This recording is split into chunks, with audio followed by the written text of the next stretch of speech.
दोस्तों नमस्कार, मैं सुबोध कुमार और आप देख सकते हैं कि हम इस समय में दिल्ली की जंतर मंतर पर खड़े हुए हैं और आज बहुत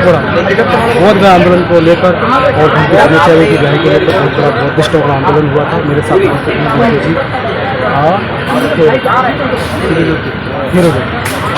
जी। तो बनते जी, जैसे कि जिस तरह से आज का जो आंदोलन हुआ है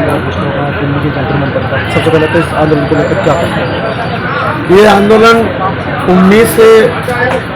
जिस प्रकार से हम उम्मीद लगा रहे थे, जिस प्रकार से हम सुन रहे थे कि आंदोलन में बहुत बड़ी संख्या में लोग आएंगे, शायद मुझे समझता हूँ कि मुझे ऐसा लगता है कि वर्किंग डे की वजह से लोगों का कम हो रहा है। एक दूसरा, जिस प्रकार से सुन रहे थे कि जनसंख्या बढ़ेगी, जनसंख्या हालांकि कम रही, कोई बात नहीं, आंदोलन में कम और बढ़ती चलता रहता है, परंतु अभी तक मैं सुबह से यही सुन रहा हूँ कि आंदोलन में जिस मुद्दों पर चर्चा होनी चाहिए थी उन पर नहीं हुई। कुछ लोगों ने चर्चा अपनी सही रखी, सबके अपने अपने विचार हैं। तो बुद्धगया के इशू को लेकर के मैं यही कहना चाहूँगा कि जो आंदोलन चल रहा है वो विगत वर्षों से चल रहा है, सैकड़ों वर्षों से ये आंदोलन चल रहा है। आज ये नया आंदोलन नहीं है, लेकिन यहाँ पर कुछ लोगों को टारगेट बना के रखना, कुछ लोगों के ऊपर ही दोषारोपण लगाना, ये बिल्कुल इसको मैं गलत मानता हूँ। दोष इसमें हम सबका हो सकता है और किसी का भी नहीं हो सकता। हम सबका कर्तव्य है कि दोष ना देखते हुए अपने आप को जाने, अपने आप को समझे और हमसे कहाँ खामियां, कहाँ गलती हुई, कहाँ हमारा आंदोलन विफल रहा, इसकी तरफ हमें ध्यान देना चाहिए ना। दूसरी बात, बहुत से नेता इसमें अपनी राजनीति चमकाते हैं, बहुत से संगठन के लोग अपना सिर्फ फोटो खिंचवा के चले जाते हैं, बहुत से लोग इसमें सिर्फ अपने अपने नाम का दुहाई दे रहे हैं कि ये आंदोलन मेरा है, इसको मैंने शुरू किया। कोई कहता है ये, मैं ये कहना चाहता हूँ सैकड़ों वर्ष पुराना आंदोलन है और ये आंदोलन आज इस मुकाम तक पहुंचना चाहिए था, नहीं पहुंच पाया। ये अनागारिक धम्मपाल जी ने इसकी पहल की थी। अनागारिक धम्मपाल, भदंत अनागारिक धम्मपाल जो श्रीलंका से थे, उन्होंने पहल की थी। उसके बाद में फिर 91, 92, 93, 94, 95 में, यानी 4 से 5 साल आंदोलन बहुत विकराल रूप में धारण किया गया, बड़े रूप में आंदोलन किया गया और उसका रिजल्ट ये आया कि पहली बार अम्बेडकर क्राइट बौद्ध भिक्षुओं की, जो बाबा साहब अम्बेडकर के बाद में बौद्ध जागरूक हुए थे, जिनमें से बौद्ध भिक्षु बने, उनमें 2 भिक्षु ऐसे थे जो ट्रेडिशनल बुद्धिस्ट, जैसे भदंत आर्य नागार्जुन सुरेश साई जी, जो जापान से है लेकिन भारत में बहुत लंबे समय से नागपुर में रह रहे हैं, और इनके साथ में भदंत ज्ञानेश्वर जो बाबा साहब डॉक्टर अम्बेडकर के गुरु भाई है, जो कुशीनगर में रहने वाले, वो बर्मा के रहने वाले हैं वैसे, लेकिन अभी कुशीनगर में रहते हैं जब भगवान बुद्ध का महापरिनिर्वाण हुआ था जी। तो उनमें से 2-3 भिक्षु, उनमें वो भी थे जो सही मायने में अम्बेडकर क्राइट बहुत भिक्षु थे, जैसे भदंत प्रज्ञाशील जी, भदंत आनंद महाथेरो जी और भदंत करुणाकर जी। इन सब लोगों ने मिलजुल करके एक आंदोलन शुरू किया था और उस आंदोलन के चलते हुए पहली बार कमेटी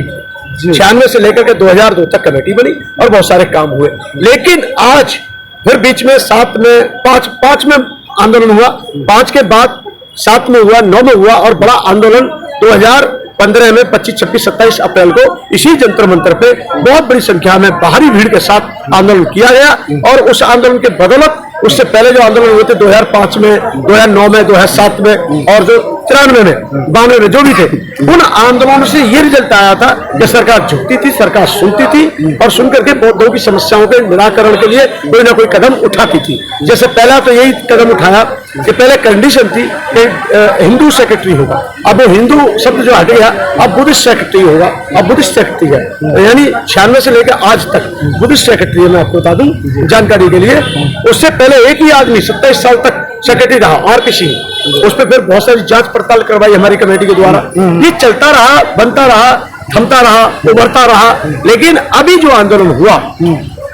12 फरवरी 2025 में, जी, इस आंदोलन को यह कहा जा सकता है कि ये नेतृत्वहीन आंदोलन रहा। इसमें 4-5-6 मुखिया बने, उन्होंने कहा कि ये मैं इसका प्रेरणादायक हूँ, कोई कह रहे ये मैं इसका जन्मदाता हूँ, कोई कह रहा मैं आंदोलन चला रहा हूँ, कोई कह रहा मैं इस आंदोलन का मालिक हूँ। इस प्रकार की भावनाओं से, इस प्रकार की सोच से समाज में भ्रांति पैदा हुई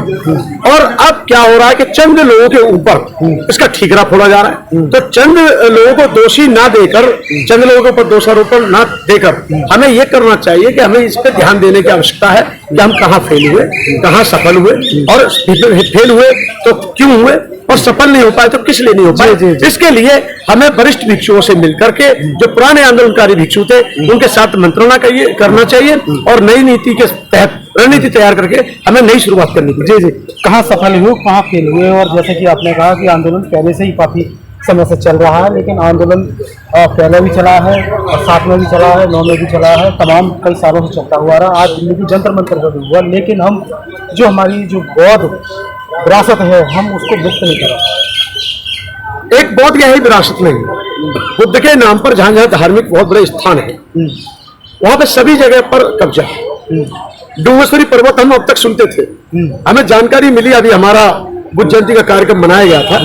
25 मई 2025 को लखनऊ में। एक भिक्षु द्वारा, भंते जी द्वारा, उनको अच्छा अध्ययन था, उन्होंने बताया कि जिसको डूंगेश्वरी कहा जाता है उसको प्रज्ञा पर्वत कहा जाता है बौद्ध इतिहास के अनुसार। जब बुद्ध बनने से पहले 6 साल तपस्या की, जब बौद्धों के महत्वपूर्ण सहयोग से हमने 1.25 एकड़ जमीन ली है जल्द में ही, और उसके लिए अभी हम 23 नवंबर को बहुत भव्य कार्यक्रम करने जा रहे हैं, वो बाबा साहब की मूर्ति स्थापित की जाएगी। तो जो आप कहना चाह रहे हैं यही वो जंतर मंत्र है जहां पर आंदोलन पहले भी होते आए हैं। बोर्ड क्लब के आंदोलन हुए, राजघाट के आंदोलन हुए, बड़े बड़े आंदोलन हुए, और 25, 26, 27 अप्रैल 2015 में जो कार्यक्रम हुआ था वो बहुत ही बड़ा था, बहुत ही भव्य था, और उन आंदोलनों से बहुत कुछ हासिल हुआ। लेकिन इस आंदोलन में मैंने ये देखा, मैंने बल्कि बहुत सारे उपासकों का कहना है कि इसमें संगठन एक नहीं था। एक होता तो एक ही अकाउंट में सहयोग आता और एक ही अकाउंट से वो खर्च होता, लेकिन यहाँ पर सबने अपना यूपीआई नंबर दिया, अपना पर्सनल अकाउंट नंबर भेजा, अपने पर्सनल डिटेल भेजी और अपने पर्सनल तौर पे पैसे मंगाए, फिर आपस में कहने लगे तुम चोर हो, तुम चोर हो, तुम चोर हो। ये सब बातें जब सामने आई, इससे समाज में कहीं ना कहीं भिक्षुओं के प्रति खुलकर आवाज आकाश लामा को तमाम भंते को लेकर, देखिए उसमें मैं वही कहूंगा फिर से कि चाहे वो आकाश लामा हो, चाहे वो के राहुल हो, चाहे विनय आचार्य हो, चाहे अपने प्रज्ञाशील जी हो। प्रज्ञाशील एक पुराने चेहरे थे, प्रज्ञाशील जी वहाँ पे सेक्रेटरी रह चुके हैं, बुद्ध गया टेम्पल मैनेजमेंट कमेटी में, बीटीएमसी में सेक्रेटरी रह चुके हैं, अधीक्षक के पद पर रह चुके हैं, माउंटेन चीफ के पद पर रह चुके हैं, और बहुत अच्छे से उन्होंने उस समय पर कार्य किए हैं पूरी कमेटी ने। तो उसमें प्रज्ञाशील जी भी सम्मिलित हैं। प्रज्ञाशील जी इस समय उनके संगठन में मौजूद है। तो मैं ये कहना चाह रहा हूँ कि जिसने गलत किया वो गलत है, और समाज का दान है, समाज बड़े ही उम्मीद और विश्वास के साथ आपको सहयोग करता है। अगर उनके दान का कोई भी दुरुपयोग करेगा तो ये ठीक बात नहीं है, क्योंकि ये बौद्धों की श्रद्धा और आस्था से खिलवाड़ है। जिस तरह से भंते विनयाचार्य जी की रिहाई वो हुई है, मतलब जिस तरह से गिरफ्तारी हुई है, वो जेल में डाले गए हैं, कहा जाता है कि षड्यंत्र के तहत हुई है, उसमें कुछ जैसे बहुत भिक्षु पे भी आरोप लग रहा है। नहीं देखिए, उसमें मैं इस पे जगह मुझे पता नहीं है, ऐसा मुझे सुनाई में आया था कि ये FIR 2 महीने पहले ही हो गई थी, लेकिन अरेस्ट बाद में हुए, और कोई और भी FIR हो सकती है, पर ये जो अरेस्टिंग का मामला है, एक वो चीवरधारी है, वो कोई मर्डर नहीं उसने किया, ना ही उसने किसी प्रकार का किसी को क्षति पहुंचाई है। मैं ये कहना चाहता हूँ कि जो भी है ये मामला, इससे कहीं ना कहीं बौद्धों की भावना आहत होती है इस प्रकार के मैसेज से, और हम उसकी रिहाई के लिए कहेंगे कि बिहार सरकार को एक बौद्ध भिक्षु को इस प्रकार से अरेस्ट नहीं करना चाहिए था। वहां की पुलिस ने जो किया थोड़ा गलत किया, उसको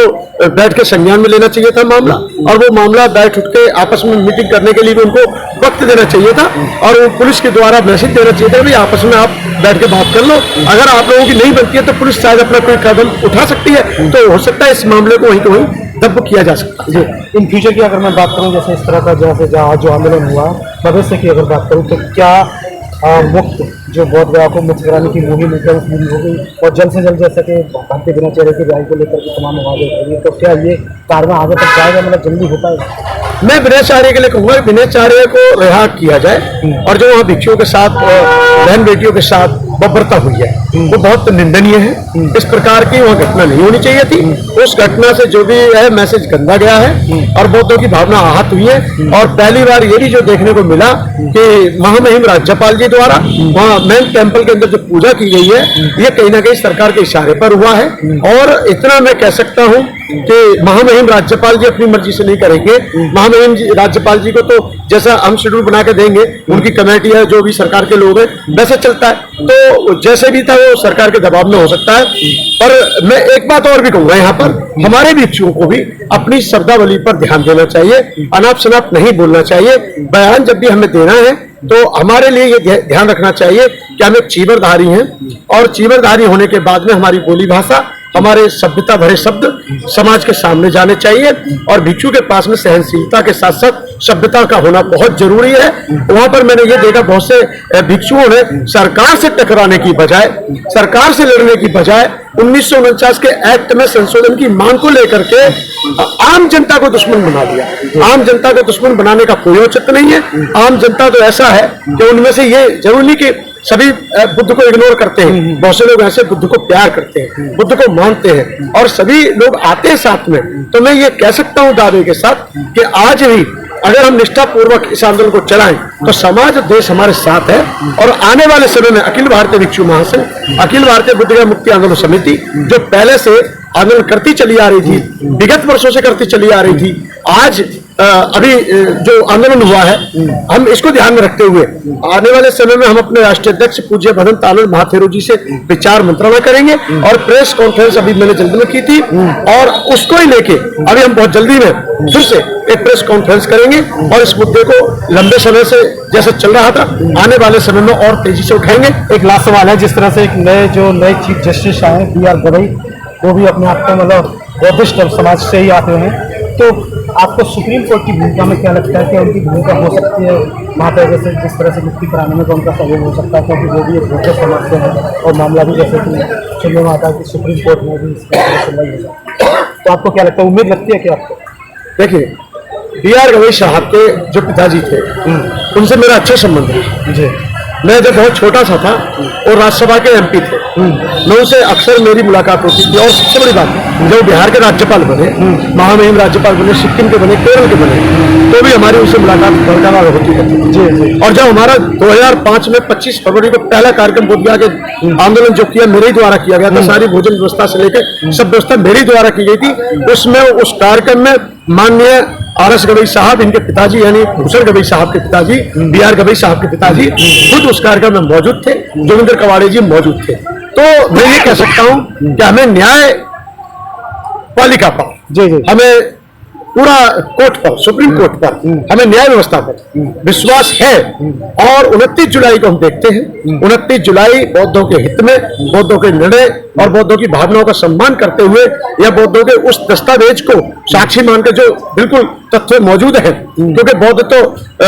बुद्ध का तो इतिहास पाया जाता है। जब राम मंदिर का फैसला आस्था के विषय को लेकर किया जा सकता है, आस्था का सम्मान करते हुए कहा जा सकता है। हमारे जज माहिम रहीम जज जैसे लोग कहते हैं कि मैंने वो संविधान को ना समझकर मैंने आस्था को देखते हुए न्याय किया है। तो मैं ये कहना चाहता हूं कि यहाँ हम आस्था की बात नहीं कर रहे हैं, हम तो तथ्य की बात कर रहे हैं। बुद्ध का वो जो है आज का नहीं है, हजारों साल पुराना है और हमें आज भी 29 जुलाई पर पूरा विश्वास है और न्याय पर पूरा विश्वास है। आने वाली 29 जुलाई को जो सरकार निर्णय देगी उसको देखते हुए हम अगला कदम उठाएंगे। जी, क्या संदेश देंगे जो बौद्ध अनुयायी हैं और तमाम बौद्ध उपासक हैं, उनके लिए क्या संदेश देना चाहते हैं? मैं ये कहना चाहता हूँ, कोई भी आपके बीच में आता है,